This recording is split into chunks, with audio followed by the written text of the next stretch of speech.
சரி, இந்த வெள்ளாடு வளர்ப்புல என்னென்ன நன்மைகள் இருக்குன்னு கொஞ்சம் டீட்டெயிலா பார்க்கலாம். குறைந்த ஆரம்ப முதலீடு. இந்த தொழிலை தொடங்க ரொம்ப கம்மியான பணம் போதும். பராமரிப்பு ஈஸி.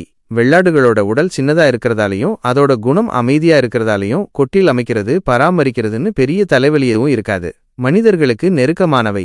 ஆடுகள் மனுஷங்களோட ரொம்ப ஃப்ரெண்ட்லியா பழகும். விரைவான இனப்பெருக்கம்.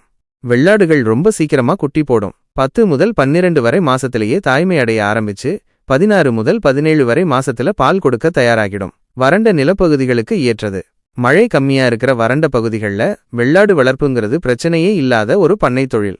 ஆண் பெண் ஆடுகளுக்கு சம மதிப்பு. வணிக ரீதியா பண்ணைகள்ல வளர்க்கும்போது ஆண் ஆடுகளுக்கும் பெண் ஆடுகளுக்கும் ஒரே மாதிரிதான் மதிப்பு. எல்லா புல்லையும் மேயும். வெள்ளாடுகள் எந்த வகையான புல், செடி, கொடி, ஏன் முள் செடிகள், களைகள், பயிர்க்கழிவுகள், நம்ம சாப்பிட்டது போக மிச்சமிருக்கிற விவசாய கழிவுகள்னு எதையும் சாப்பிட்டு வாழக்கூடியவை. சுற்றுச்சூழல் பாதுகாப்பு. சரியான முறையில பராமரிக்கப்படும் பண்ணைகள்ல ஆடுகள் சரியான அளவுல புற்களை மேய்ஞ்சு சுற்றுப்புற சூழலுக்கு எந்த பாதிப்பும் வராம பாத்துக்கும். சமூக எதிர்ப்பு இல்ல. ஆட்டு இறைச்சிய சாப்பிடுறதுக்கு நம்ம நாட்டுல எந்த சமூக தடையும் இல்ல.